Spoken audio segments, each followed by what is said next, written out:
Drama serial चंदो। इस drama की कहानी एक ऐसी कहानी है जो दिलों को झंझोड़ कर रख देती है।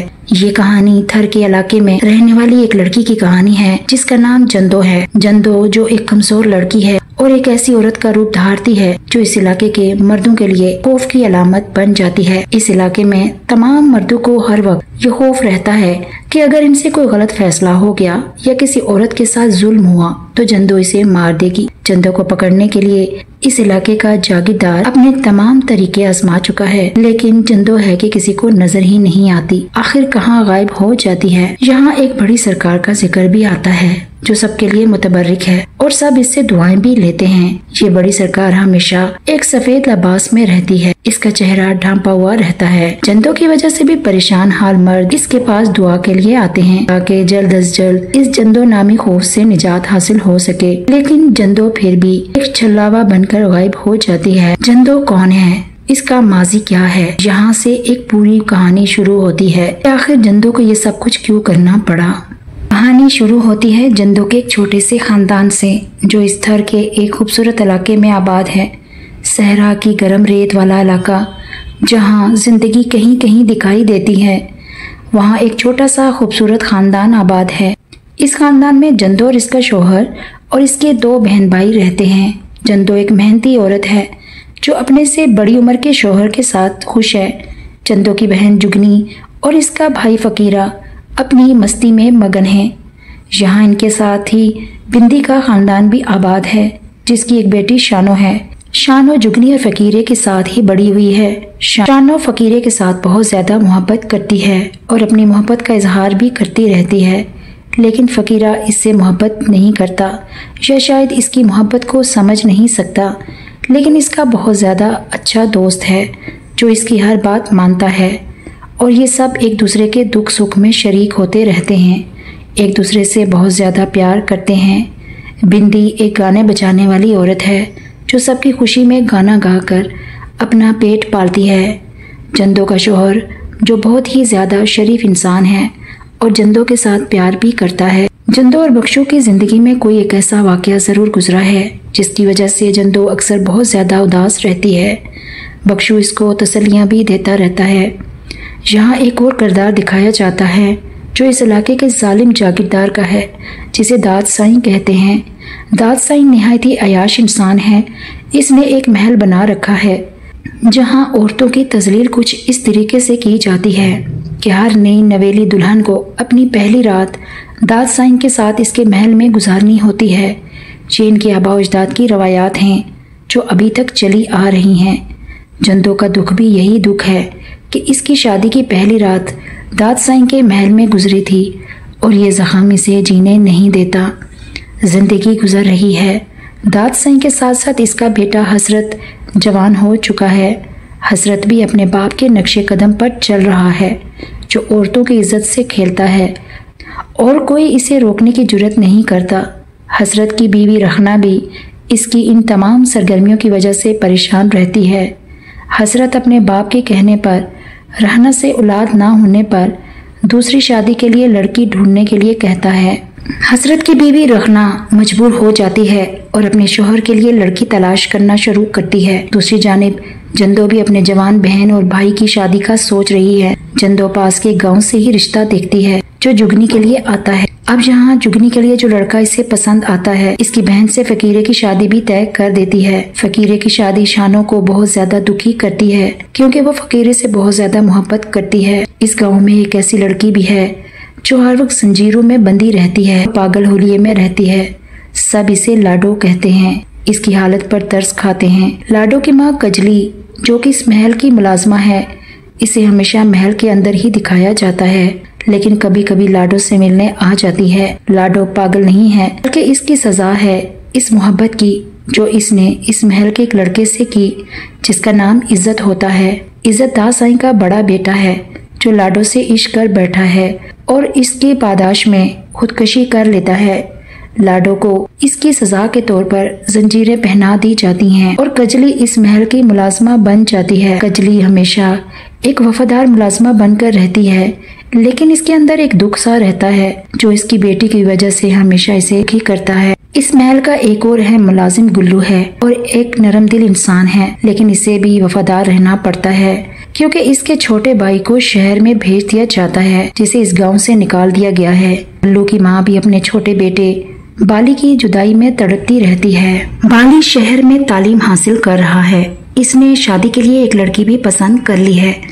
गुल्लू अक्सर इससे शहर मिलने जाता है, लेकिन इसे गांव में नहीं बुला सकता। इस तरह इस महल में रहने वाले दाद साईं और इसका बेटा हसरत इस गांव के लोगों के लिए किस्मत का फैसला करते हैं और औरतों पर जुल्म करते रहते हैं। जिंदू अपने बहन भाई की शादी तय करती है। पहले फकीरे की शादी तय होती है। इस तरह जिंदू बहुत ज़्यादा खुश है। दूसरी जानिब हसरत का बाप इसके लिए दुल्हन तलाश करता है और जिस लड़की को पसंद करता है वहाँ से इनकार हो जाता है, लेकिन दाद साईं से कौन इनकार कर सकता है। इस लड़की को उठवाकर महल ले आते हैं और ज़बरदस्ती हसरत से निकाह करवा दिया जाता है। इस तरह इस महल में हसरत की दूसरी बीवी आ जाती है जो रखना की सोतन होती है। जिंदो के घर में शादी है। फकीरे की खूब खुशी मनाई जाती है। जिंदो बारात लेकर दूसरे गांव जाती है और दुल्हन को लेकर आती है, लेकिन यहाँ इसे पैगाम मिलता है महल वालों की जानिब से के रिवाज के मुताबिक दुल्हन की पहली रात महल में ही होगी। ये सुनकर जिंदो बहुत गुस्से में आ जाती है और हुक्म नहीं मानती। जिंदो की इस जुर्रत की वजह से हसरत रास्ते में ही इनके सामने आ जाता है और इन्हें कहता है कि दुल्हन को मेरे हवाले कर दो। जिंदो बात नहीं मानती और हसरत फकीरे की जुर्रत पर इसे गोली मार दे। हसरत फकीरे की दुल्हन को अपने साथ ले जाता है और जिंदू के शौहर बख्शू को भी साथ ले जाता है। जिंदू का गम से बुरा हाल है। वो रोती है, लेकिन इसकी फरियाद कोई भी नहीं सुनता। फकीरे को किसी डॉक्टर के पास ले जाते हैं जहां इसकी गोली निकाल दी जाती है, लेकिन जिंदो जब बख्शू की तलाश करने निकलती है तो इसे एक जगह बख्शू की लाश दरख्त के साथ लटकी हुई नजर आ जाती है। जिंदो की दुनिया लुट जाती है। वो बेवा हो जाती है। दूसरी जानिब फकीरे की दुल्हन महल में पहुंच जाती है और रखना को कहा जाता है कि इसे तैयार करो, लेकिन यहाँ से रखना और कजली इसे भगा देते हैं। दाद साईं को बहुत ज़्यादा गुस्सा आता है, लेकिन इसे कहा जाता है कि ऐसा हसरत के कहने पर किया गया है, तो वो खामोश हो जाता है क्योंकि दाद साईं अपने बेटे हसरत के गुस्से से बहुत ज़्यादा डरता है। हसरत की दूसरी बीवी बहुत ज़्यादा खूबसूरत होती है और इसके साथ साथ हसरत के साथ नहायत गुस्से से पेश आती है, लेकिन हसरत इसको बर्दाश्त करता रहता है। महल में एक नई खबर मिलती है कि रखना उम्मीद से है और रखना तो बहुत ज़्यादा खुश है। हसरत भी काफ़ी खुश होता है कि महल का वारिस आने वाला है, लेकिन इसके साथ हसरत की दूसरी बीवी जो कि रखना की बचपन की सहेली भी होती है बहुत बुरा करती है। रखना को बताया जाता है कि इसके यहाँ बेटी पैदा होगी और ये बात दाद साईं को पता चल जाती है। दाद साईं हसरत को हुक्म देता है कि रखना को ख़त्म कर दो क्योंकि इस महल में किसी की बेटी जन्म नहीं ले सकती। हसरत रखना को जान से मारने के लिए तैयार हो जाता है, लेकिन रखना महल छोड़कर भाग जाती है।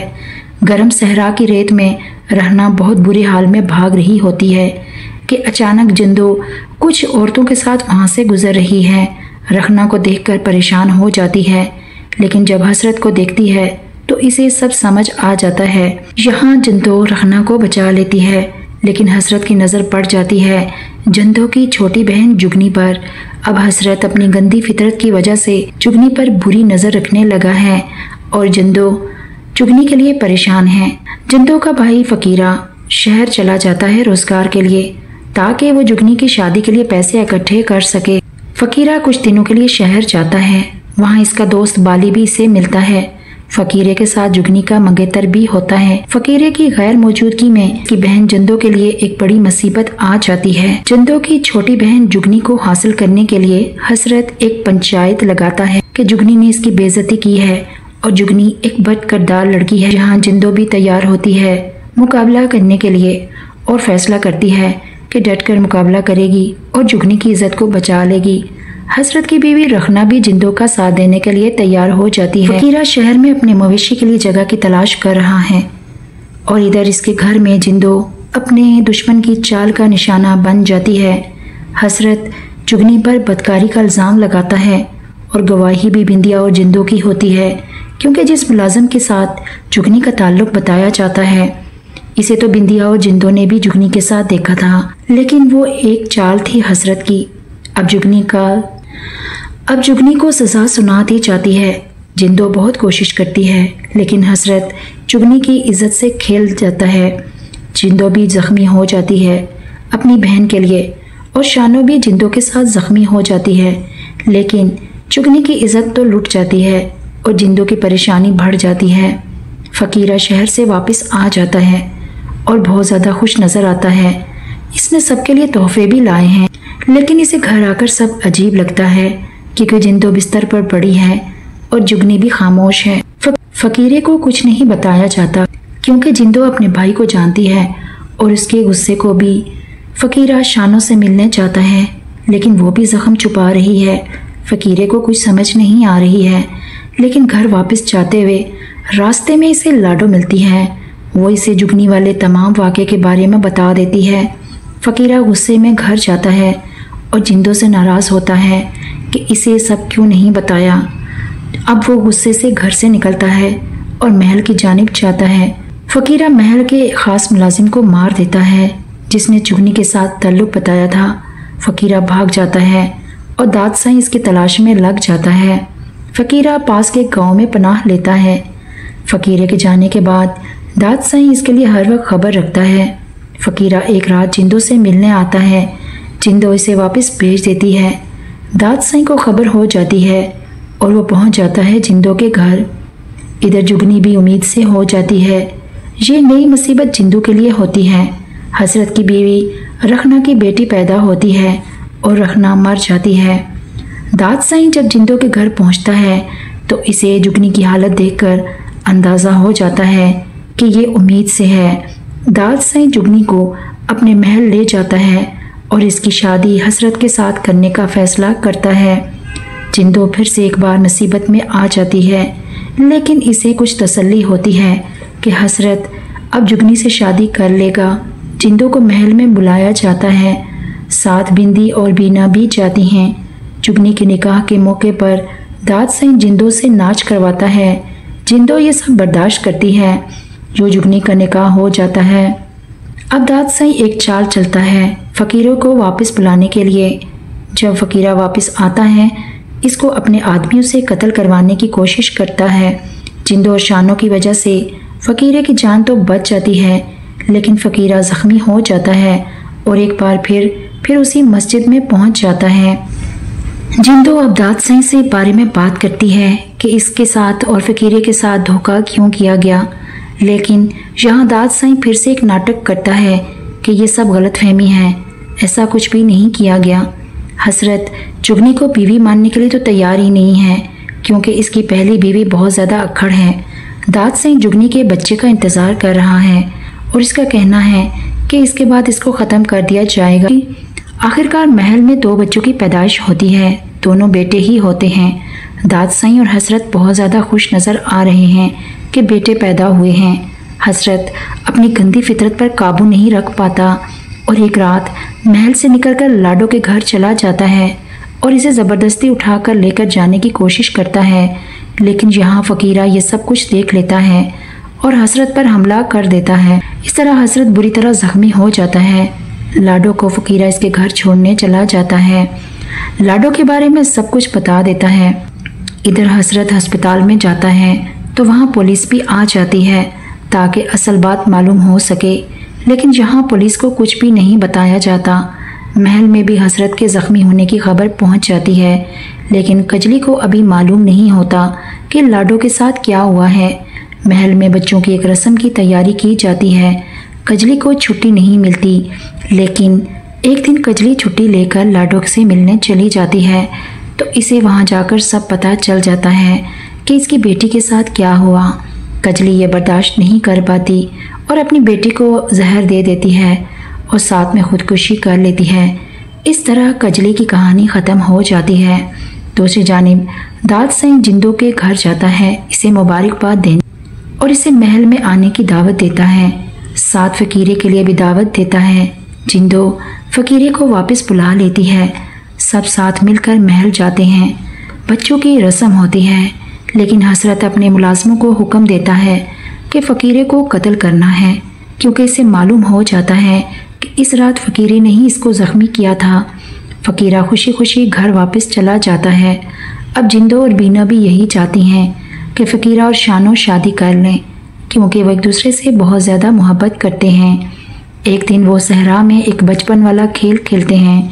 इस तरह फ़कीरा भागता है और बीना और शानो इसे पकड़ने के लिए दौड़ती हैं। शानो जानबूझकर पीछे रह जाती है और बीना और फ़कीरा बहुत ज़्यादा आगे निकल जाते हैं, लेकिन यहाँ हसरत अपने आदमियों के साथ पहुँच जाता है और फ़कीरे पर हमला कर देता है। इस दौरान बीना को गोली लग जाती है और वो मर जाती है। फिर हसरत फ़कीरे पर हमला करता है। इस तरह फ़कीरा हसरत को एक तीर मारता है। दाद साईं, जो पहले ही हसरत को मारने का प्लान बना चुका था, क्योंकि वो नहीं चाहता था कि हसरत इसके तख्त पर बैठे। अब जब हसरत मर जाता है तो वहाँ दाद साईं भी पहुँच जाता है। जब देखता है कि जुगनी और जिंदो भी वहाँ पहुँच गई हैं तो इन्हें भी गोली मार देता है। जिंदो तो बच जाती है, लेकिन इसके 3 प्यारे इस दुनिया से रुखसत हो जाते हैं। जिंदो की कहानी यहाँ ख़त्म नहीं होती, बल्कि वो रोपोश हो जाती है। अब जिंदो बड़ी सरकार के रूप में रहती है, लेकिन इसके पीछे वो यहाँ के कुछ लोगों को अपना इंतकाम का निशाना भी बनाती है। इस इलाके में अभी भी शादियाँ होती हैं। दाद साईं घूंघट उठाते हैं। गुल्लू, जो कि दाद साईं का मुलाजिम है, उसका हर हुक्म मानता है, लेकिन इसे जिंदो के बारे में सब मालूम है कि वो सरकार के रूप में इस इलाके में रहती है, जहाँ एक माहो नामी शख्स को दिखाया जाता है, जो पहले फ़कीरे की मदद कर रहा था, अब जिंदो की मदद भी कर रहा है। माहो जब जिंदो को पहली दफ़ा देखता है तो उसे याद आ जाती है अपनी ज़िंदगी की पहली मोहब्बत। दाद साईं के पोते बड़े हो जाते हैं। इनमें एक अजलान होता है जो बड़ी बहू का बेटा होता है और शहजाद जुगनी का बेटा है। दोनों ने शहर से ही तालीम हासिल की है और साथ ही शादीशुदा भी हैं। दाद साईं की बहू दोनों बेटों को लेकर बड़ी सरकार के पास जाती है तो जिंदो ये देखकर हैरान होती है कि जुगनी का बेटा तो हसरत की शक्ल का है। अब वो यहाँ डर भी जाती है कि कहीं ये भी हसरत की तरह बदफितरत ही ना हो। जिंदो का डर सही साबित होता है। शहजाद भी दाद साईं से वो सब सवाल करता है, जिंदो के बारे में भी पूछता रहता है। इसे ये भी मालूम है कि इनकी तारीख में सब अपने बाप को मारकर तख्त पर बैठते हैं। दाद साईं को जब ये पता चलता है कि इनके बड़े पोते के यहाँ बच्चा होने वाला है तो वो गोद भराई की रस्म रखते हैं और जिंदो भी इस रस्म में आती है। जिंदो के साथ हसरत की बेटी अमानत भी होती है, जो कि अब जवान हो चुकी है। शहजाद की नज़र जब पड़ती है अमानत पर तो इसकी नीयत ख़राब हो जाती है। जिंदो जब इसे बताती है कि ये अमानत है तो शहजाद अपने दादा को जिंदो के यहाँ भेज देता है अमानत का रिश्ता लेने के लिए। जिंदो जब दाद साईं की बात सुनती है तो इसे वापस भेज देती है। फिर खुद महल आती है और दाद साईं को रखना वाली पूरी कहानी सुनाती है और इसे बताती है ये वही बच्ची है जो हसरत और रखना की औलाद है और इस तरह शहजाद की बहन है। दाद साईं ये सुनकर बहुत ही ज़्यादा परेशान और हैरान हो जाता है और इसे चुप लग जाती है। शहजाद ने जब देखा कि अमानत का रिश्ता इसे नहीं मिला तो वो इसे उठाकर महल ले जाता है। जिंदो एक शेरनी की तरह महल में जाती है। शहजाद अमानत के साथ बदतमीजी करता है तो जिंदो इसके सामने अपना चेहरा खोल देती है। शहजाद हैरान रह जाता है कि ये तो जिंदो है। इसे याद आ जाता है कि जिंदो तो इसकी खाला है और बहुत ज़्यादा बहादुर है, जिससे दाद साईं भी डरते हैं। शहजाद को कुछ कहने का मौका ही नहीं मिलता और जिंदो इसे मार देती है। दूसरी जानिब दाद साईं के दूसरे पोते के यहाँ बेटी होती है, लेकिन दाद साईं का पोता इस बात का इरादा करता है कि किसी ने भी मेरी बेटी के बारे में कुछ भी कहा तो इसे ही मरना होगा, लेकिन नौबत यहाँ तक तो आती ही नहीं है। दाद साईं की हालत बहुत ज़्यादा ख़राब हो जाती है और इसे अपने गुनाहों की याद सताने लगती है और जिंदो से मिलने जेल पहुँच जाता है और इससे माफ़ी मांगता है, लेकिन जिंदो इसे कहती है कि मेरी माफ़ी से क्या हो सकता है, क्योंकि यहाँ तो तूने किसी औरत की इज्जत छोड़ी ही नहीं है। दादसाई अपने गुनाहों पर शर्मिंदा अपने अंजाम को पहुंच जाता है। जिंदो भी रिहा हो जाती है जेल से। फिर सहरा की रेत इसे अपने अंदर छुपा लेती है, जैसे इसके प्यारे रिश्ते फकीरा और जुगनी छुप गए थे। शानो को आज भी इंतज़ार रहता है जिंदो का, लेकिन ये इंतज़ार कभी ख़त्म नहीं होगा, क्योंकि जिंदो की कहानी ख़त्म हो चुकी है। महल में अब बेटी की पैदाइश पर मातम नहीं खुशियाँ मनाई जाती हैं, और ये सब रस्में भी ख़त्म हो जाती हैं, क्योंकि जिंदो अपने साथ ले गई है सबके नसीब के गम भी।